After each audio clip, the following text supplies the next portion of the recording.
আগামী ১৬ই মে দিনটি খুব গুরুত্বপূর্ণ হতে চলেছে। জ্যোতিষ মতে দুটি গুরুত্বপূর্ণ যোগ একই দিনে পড়েছে।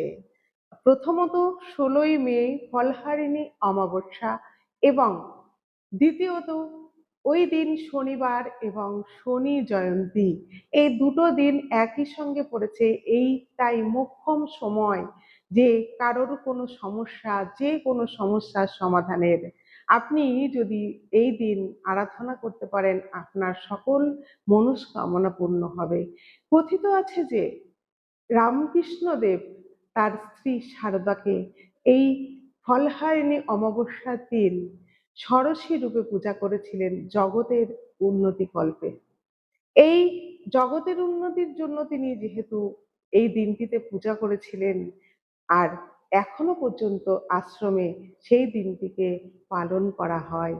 তাই আপনি যদি কোনো বড় সমস্যায় থাকেন, এই দিনটিতে অবশ্যই নিরামিষ আহার করুন অথবা উপবাস থাকুন। থেকে মায়ের আরাধনা এবং যদি সম্ভব হয় শনি মন্দিরে গিয়ে আপনি কিন্তু শনি মন্দিরে গিয়ে আরাধনা করে আসতে পারেন। আপনার সকল দুঃখ, কষ্ট, কর্মেরই কিন্তু উন্নতি হতে বাধ্য।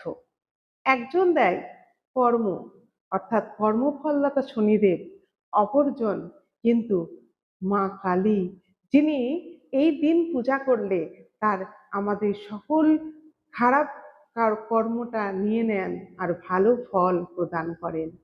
তাই দুটো কাজই আপনি একসঙ্গে করতে পারবেন যদি কোনো শনি মন্দিরে গিয়ে সন্ধ্যার সময় একটা নীল ফুলের মালা অর্থাৎ অপরাজিতার মালা, একটা জবা ফুলের মালা, একটা ধূপকাঠি এবং সর্ষের তেল এবং ১০ টাকা দক্ষিণা হিসেবে দিয়ে যদি বাবার চরণের দিকে তাকিয়ে, মুখের দিকে শনি দেবতার তাকাতে নেই, চরণে তাকিয়ে আপনার মনস্কামনা বলে আসেন, তাহলে কিন্তু আপনার সকল দুঃখ কষ্টের অবসান কর্মপ্রাপ্তি হবে।